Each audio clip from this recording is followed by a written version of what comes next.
Hey everyone, Josh here with Fresh Start Customs, and today I'm going to be going over and making a real quick video on how you can do pre-staining, pre-painting, or pre-finishing your wood. I had somebody request this video here, so I'm going to just go over this quickly. I'm going to throw a few references on top of the actual video here throughout the video, because I don't have everything with me currently, but I just wanted to make a real quick video for that person. So as you can see, you're going to start off with the raw wood, which is this in the back here, and then you have the option whether you want to pre-mask it or not. So if you want just raw wood, you can go ahead and mask it, and that way it prevents all of these burn marks from getting onto the actual wood itself when you peel it off. So that's the first thing you can do with raw wood, and then you can always finish it after you cut it raw. What I use is the clear shellac spray. I'll throw that up on the screen here. And you can use like polyurethane or any kind of clear coat to finish that off. And you can do that beforehand, but what you want to do is after you finish it here, you want to make sure it completely dries before you cut it. You never want to cut anything wet, so just a heads up on that. So what you can do with your raw wood, we just went over the actual clear coat. That's one option. Another option is you can actually stain it. So as you can see, I've got this barn red stain here. I use that for this project in the background here. This is the Golden Gate Bridge project that I made. So as you can see, that's that nice red color. I didn't have to paint this or stain it after cutting it here because it was already pre-stained. So all I did is I took this stained my entire wooden sheet back here red, and then you just cut it out. That's literally all you got to do. You do want to make sure it's completely dry. Like you can't get any on your finger if you touch it or anything, so make sure it's completely dry before you cut anything. With stains, you usually want to do like a water-based stain versus an oil-based stain.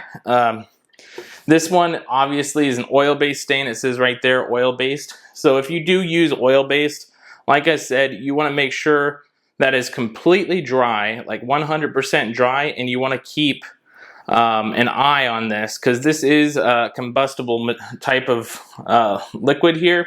So this could potentially catch fire. So you want to be ultra safe if you do use an oil-based. I would recommend probably a water-based if you have one. But like I said, it is possible to do it. It just sometimes can pull up or catch fire. So that's something that you want to keep an eye out for. You can do your own research on that about material safety and different things that you can do with your laser. So I just wanted to give you a heads up on that. Next thing that we have, I don't have one with me, but you can use a regular can of spray paint, either enamel or acrylic. I'll throw that up on the screen here. So what I mean by regular can, I would recommend not using one that has like a 2-coated primer inside. The reason why is that could potentially catch fire more easily, just like that oil-based stain there.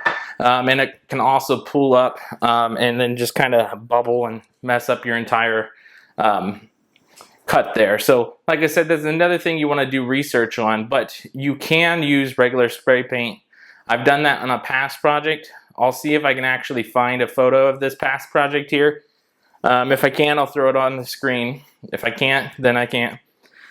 But yeah, that's pretty much it, you guys. So after you do all the painting or staining, if you want, you can do that clear coat over top of it as well, as long as the stain or paint is dry first, and then you let the clear coat dry after. And then you can pre-mask on top of that still, and then that way you can prevent those burn marks on all of it as well. The masking tape probably won't hold as well on pre-stained, painted, or finished items, so just a heads up on that. Like always, you should never leave your laser unattended, and you'll want to watch your laser, especially for flare-ups on these types of things. But you can definitely do that. So I just had a quick request to make this video. I hope that helped explain some of it. I know I didn't go very in depth, but that's about covers everything of staining, painting, and cleaning.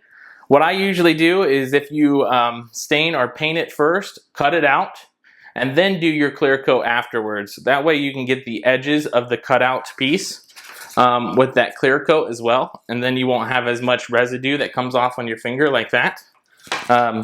So that's just another trick you can do. Now, if you want to use like color pencils, for example, I've done that in a past video.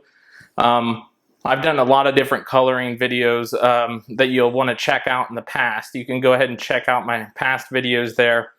But if you want to do color pencil, I recommend doing color pencil on the raw material after you cut it out. So raw material, mask it, cut it just like this, and then hand color it by color pencil. That's what I would recommend with color pencil. I wouldn't recommend doing it first and then potentially getting stain or messing it up with your masking tape.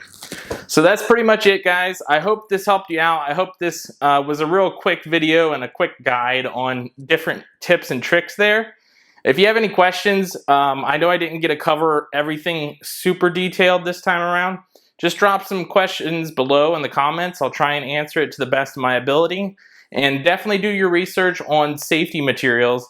I plan on doing an actual video on different types of materials that you want to cut or not cut in your laser, so keep an eye out for that. And we'll catch you guys in the next video.